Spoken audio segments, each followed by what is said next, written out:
Hello childrens, welcome to another video in STV online classes channel. ఈరోజు మనం గుణింత ఒత్తులు అనేవి ఏ విధంగా ఉంటాయి, వాటిని ఏ విధంగా పలకాలి, ఏ విధంగా రాయాలి అని అయితే నేర్చుకుందాం.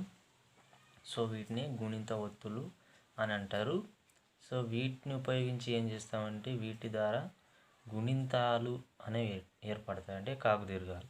సో కాకుదీర్ఘాలు అనేవి ఈ తలకట్టు దీర్ఘము ఇవన్నీ కలయిక వల్ల వాటిని రాయడం అనేది జరుగుతుంది. సో వాటిని ఏ విధంగా పలకాలి అని నేను మీకు ఇప్పుడు చెప్తున్నాను, పలకండి నాతో పాటు. దీన్ని తలకట్టు అంటారు, దీన్ని దీర్ఘము, దీన్ని గుడి, గుడి దీర్ఘము.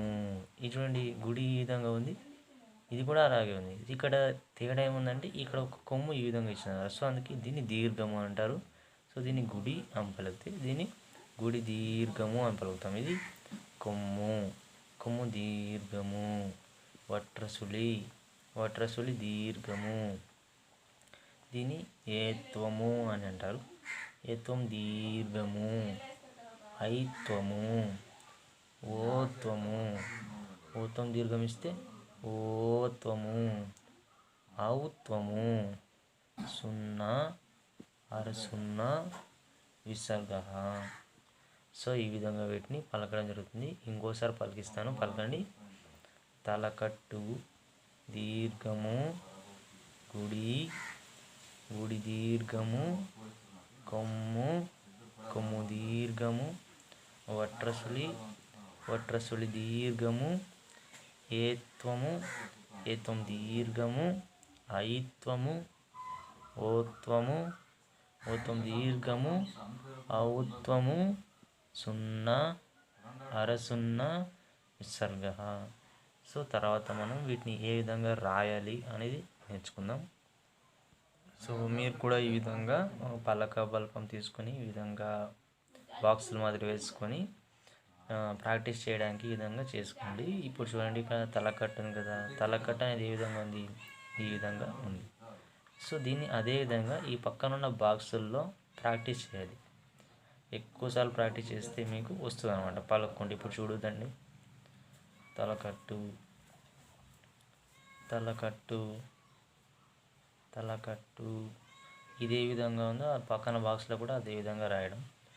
సో తలకట్టు ఈ విధంగా ఎక్కువసార్లు రాస్తే మీకు తలకట్టు అనేది మీకు వస్తుందన్నమాట. ఇప్పుడు తర్వాత దీర్ఘము రాస్తున్నాను.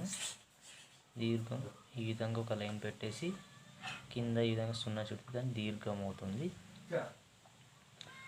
సో ఇది గుడి, గుడి ఏ విధంగా ఉంది, ఈ విధంగా వచ్చి ఈ విధంగా లోపల సున్నా చుట్టాం, దీన్ని గుడి అని అంటారు. ఇదేమిది, గుడి దీర్ఘము. గుడి దీర్ఘం ఏ విధంగా ఉంది, గుడిలాగే మొదట మనం గుడి ఏ విధంగా రాస్తున్నామో ఈ విధంగా గుడి రాసిన తర్వాత దానికి ఒక దీర్ఘం ఈ విధంగా పెడితే గుడి దీర్ఘం అవుతుంది. దీన్ని కొమ్ము అంటారు కదా, కొమ్ము ఏ విధంగా ఉంది, ఈ విధంగా పెడితే కొమ్ము అవుతుంది. ఇది కొమ్ము దీర్ఘము. కొమ్ము ఎట్లా రాసినామో అట్లా రాసిన తర్వాత దానికి దీర్ఘం చేరుస్తారు అన్నమాట. సో దీన్ని కొమ్ము దీర్ఘం అని అంటారు. ఇది వట్రసులి, వట్రసులి విధంగా వచ్చి ఈ విధంగా పైకి తీసుకెళ్ళినట్లయితే దాన్ని వట్రసులి అవుతుంది. వట్రసులి దీర్ఘము. వట్రసులి ఏ విధంగా రాసినాం ఆ విధంగా రాసిన తర్వాత దానికి దీర్ఘం చేరిస్తే వట్రసులి దీర్ఘం అవుతుంది. దీన్ని ఏత్వము అంటారు. ఈ విధంగా రాసి ఈ విధంగా ఒక లైన్ ఇట్లా పొడిగిస్తే ఏత్వం అవుతుంది. ఏత్వం దీర్ఘం అనే దానికి ఏత్వం ఎలా రాస్తాం అలాగే రాసి పైన దీర్ఘం ఇస్తే ఏత్వం దీర్ఘం అవుతుంది. ఐత్వము, ఇట్లా పైన ఏత్వం ఇచ్చి కింద ఐత్వం ఇస్తే దీన్ని ఐత్వము అవుతుంది. దీన్ని ఏమంటారు, కొమ్ము. ఈ విధంగా రాసి ఈ విధంగా రాసి నా చివరిలో విధంగా సున్నా చుట్టే ఓత్వము అని అంటారు. ఓత్వం దీర్ఘం అంటే, సో ఓత్వం ఏ విధంగా రాసిన తర్వాత ఆ విధంగా రాసి పైన దీర్ఘం ఇస్తే దాన్ని ఓత్వం దీర్ఘం అవుతుంది. తర్వాత ఔత్వము, ఔత్వము ఈ విధంగా అరసున్నా రాసిన తర్వాత పైన దీర్ఘం ఇస్తే ఔత్వం అవుతుంది.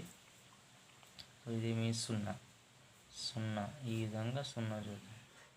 సో సున్నా అనేది ఎంత నీట్గా చుట్టి మీరు సున్నా అనేది ఎన్నిసార్లు ప్రాక్టీస్ చేస్తే అంత మీ అక్షరం అనేది గుండ్రంగా పడడం అవుతుంది. మీ దగ్గర పలక బల్బం ఉంది కదా, పలక బల్బంలో పలక నిండా సున్నాలు అయితే మొత్తం అన్నీ నింపేయండి. ఆ విధంగా సున్నాలు చుట్టడం వల్ల ఏమవుతుందంటే మీ వేళ్ళ మధ్య ఉన్న పెన్ను కానీ బలపం కానీ సమన్వయం ఏర్పడి అక్షరాలు గుండ్రంగా పడడానికి ఆస్కారం ఉంటుంది.